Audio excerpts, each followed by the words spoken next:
What's up YouTube? Don Corns today coming at you with a new video. And today I'm coming from the future. No, that's right, you heard me, the future. I ain't Miss Cleo, but this is your reading. So basically, I just got home from test driving this beautiful, beautiful car. This is a Tesla Model S.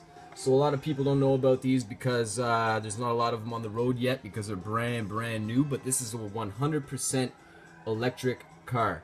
So I'm pretty much doing this video for people that are interested in the car. I'm just going to be answering some questions that I had that I couldn't really find online, or that there was kind of, you know, just some stuff that was up in the air online. I wanted to get it straightened out, so I made sure I put a nice little list of questions together for the guys that gave me the test drive, and they answered them all really satisfactorily too. So before I get into the stuff they were talking to me about, I'm just gonna give you a little bit of info about what I felt about the car. Overall, super sick car, super clean. The outside looks dope. Just looking at the car, doing the walk around before we got in it to do the test drive, there was a crowd of people coming around the car, and I met these guys at the hotel, to do this too. So this wasn't like a dealership lot that we were at. And oh yeah, that reminds me, before I get even further into this video, I just want to give a shout out to Renaud and Martin from Tesla Montreal for coming out to Ottawa to do the test drive event. So yeah, mad props to them. And yeah, the car was absolutely sick. We test drove the 85 Performance, and it was super sick. Really powerful on acceleration, and the regen, which is what slows you down when you release your foot from the accelerator. That I noticed had a really sporty feel and added a big extra feel to the car that I was not expecting.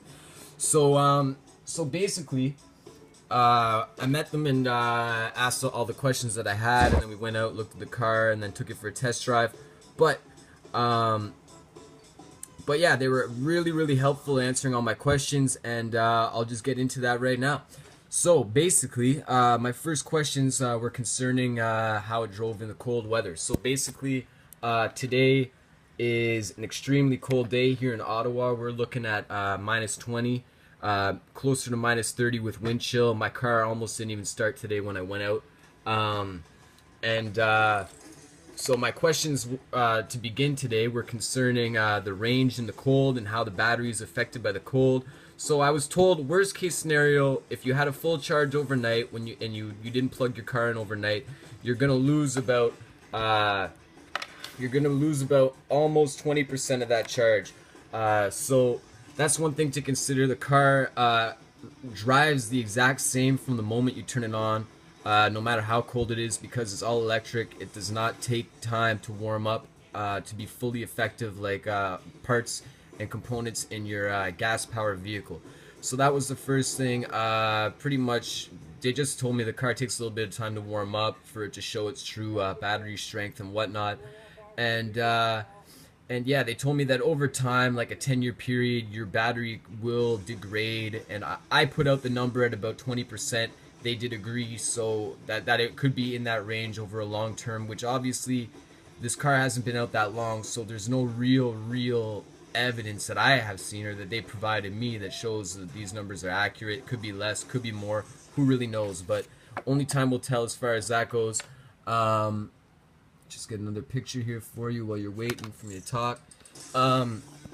So yeah, that was the first question. The second question I had was about wheels, and if you can upgrade them to aftermarket wheels if you want, just because you know, I know that there's a lot of really specific components for this car. You can't really be putting other stuff on the car, so I wanted to make sure you could put other rims.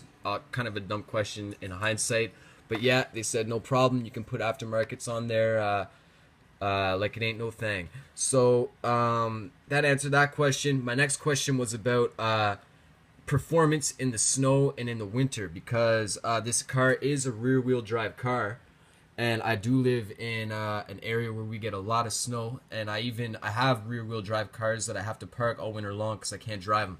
So basically I wanted to know how this car is able to perform so well in the snow and in the wintertime when it should be slippery and whatnot, and when a rear wheel drive probably shouldn't be the best option. But they told me this, because of the weight distribution, which is a lot more even than in your regular motor powered vehicle, because the engine's always going to be up at the front here throwing off the weight, so which will cause your rear wheels to spin because there's no weight holding them down in the back, like in my BMW 7 Series. I'm spinning like a motherfucker in the wintertime. I cannot drive it. So they told me because the battery actually goes all along the bottom of the car, all along the base, it holds down the weight of the vehicle very evenly. So you've got great traction on every corner. Now, also, there's obviously no motor in the front. It's actually in the rear. There's a motor that goes in the rear right here. So that holds down the weight over your rear wheels, which is a great answer for me. And it performed excellent in the test drive. And like I said, we're in a cold day today with some slippery roads. So it definitely held up to the task. So the next thing was I wanted to know about the wiring for if I wanted to install like an aftermarket sound system, and I was told that it's been done. A subwoofer has been put in. The car does not come with the CD player, so you're not going to try and install an aftermarket deck. So he said subwoofer's been done, but you'd want to be really careful about how you did it because you want to make sure you don't violate the electronic components of the car, because this is highly electronic based, obviously. So that's just something to consider. My next question was about the safety of the panoramic roof. As you can see, that's a panoramic roof.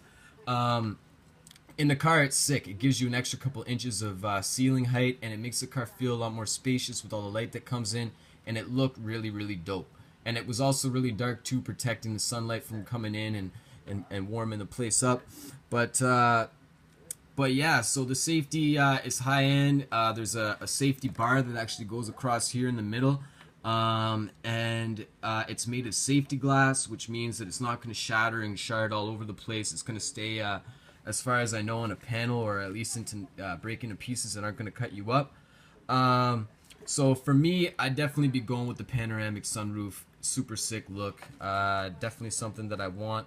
And then I wanted to know about a heated steering wheel. No heated steering wheel option in my BMW 7 Series. I got that. It's really helpful in the wintertime, you know, when it's really cold outside. You don't really want to be touching your cold ass steering wheel. But this doesn't have it, but I guess you don't really have to worry because you can warm this thing up from inside your house.